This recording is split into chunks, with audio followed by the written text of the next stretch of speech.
camera on me for the rest of the episode since Tom's so ungrateful. Don't really do that. It will make for bad viewership. Do you want me to tell my dog sex story or no? Oh, yeah. No, I actually am not sure. All right, okay. Oh, you took that as a yes? Took that as a hard yes. I went round this weekend. I did a big road trip. Huge road trip. I saw. It was for Freddie, friend of the podcast. It was his 23rd birthday. We love Freddie. He's my best friend. He's the best man I know. Yeah. Went round and he listens to every podcast. He does, so he's going to hear He was on his phone on Spotify, popped up, new shut up, I'm talking. I was like, wow, Fred, you listen to everyone. He's like, yeah, man. Then he explained to us what's good about it, and he says that we both come off ungrounded. I didn't like this. I thought just you come off ungrounded, so I didn't appreciate him highlighting that. Anyway. Freddie genuinely Freddie lives under the fucking ground, all right? So that's I'm sick of it. I'm sick of it. Don't slag off Freddie. He's the best man I know. I'm sick of it. I'm sick of it. That's the problem. He's too good. He's great. He makes everyone feel so bad. So anyway, we're on a big old road trip. We stopped by one of our friends' parents' house somewhere in Gloucestershire, right? We stop off there, excited to meet them. I'm great at meeting the families, by the way. I'm so good at meeting the families. I immediately go, what's your favourite films? What's your favourite movies? What's your favourite music? Everyone's like, whoa, this guy's fucking right in there. I don't mind. Take me to meet your parents. I'd rather meet the parents before I meet the lover. You know, I'd rather meet the parents straight away. I'd meet anyone's parents. Great movie. Bring me to your parents. Bring me and I will impress them. Anyway, I was there. And my mate, they have this little nice dog. They're like, he's a lovely little dog. He's quite old now. He's cracking on.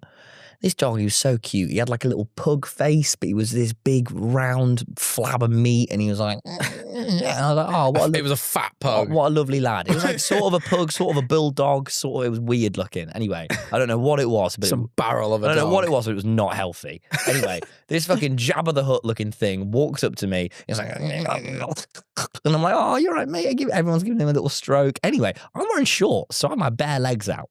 It's important to notice in the story, I'm the only one that's wearing shorts. Okay. Anyway, I go in the other room. I need to wrap some of Freddie's birthday presents. I've got my Lego Ninjago Lego set. I go in there. I'm wrapping it. By wrapping it, I mean I watch Lucas wrap it. I can't wrap. But I orchestrate my friend's parents to get me the things. I'm more of a delegator than a doer, you see, Jack. Anyway, I watch other people do my chores. While this is happening, this little dog comes in. I'm stroking it. And it's getting up in my face. It's giving me a little face sniff. You're like, oh, ever had a dog sniff your ear? It's the best feeling.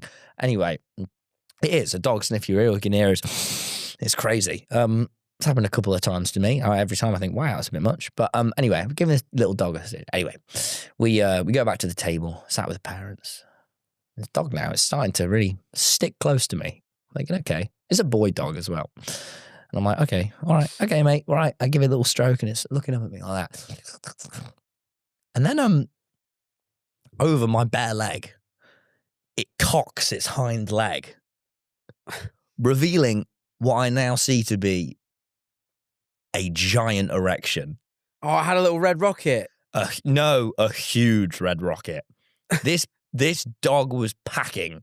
This tiny meatloaf of a dog had the largest dog penis I'd ever seen, and it wanted a piece of me.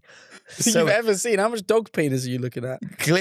Dude, I've never looked at it, but I saw this. I saw this from a mile away, and then it came up, and I realized, oh, it's gonna try and do me. And I go, whoa, stop it, dog, and I push it away, and it goes.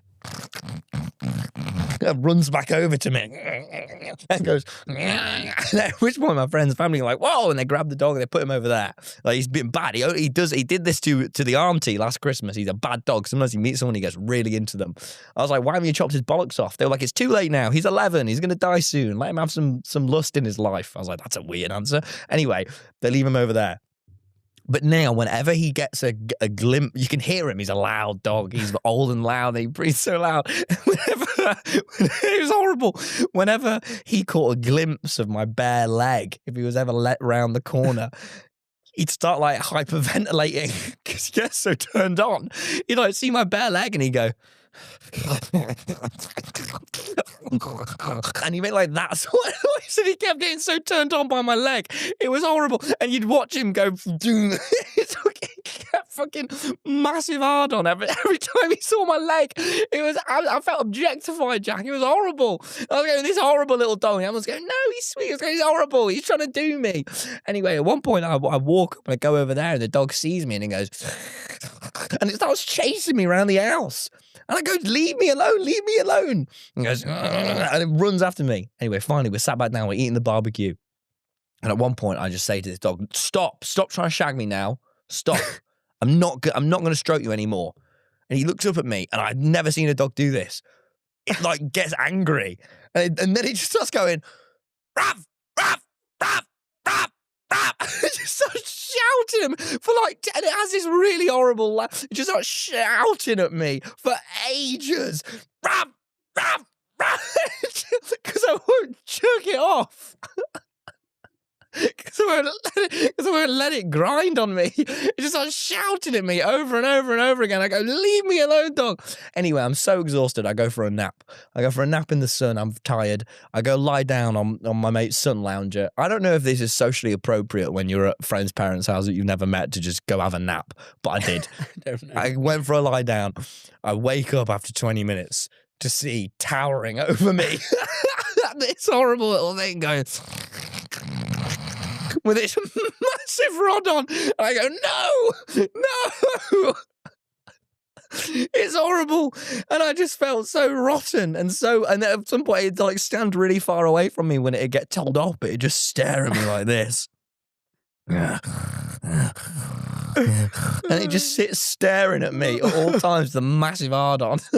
Oh, it's horrible. It was horrible. So that was my worst moment. That is bad. It's put me off. It put me off living. That's terrible. It was horrible. That is horrible. It made you realise that there is a true darkness in this world. Yeah. You know, and that maybe Christians had it right with lust being a sin. I've never seen lust as such a sin in that moment. You know, it was such a sin.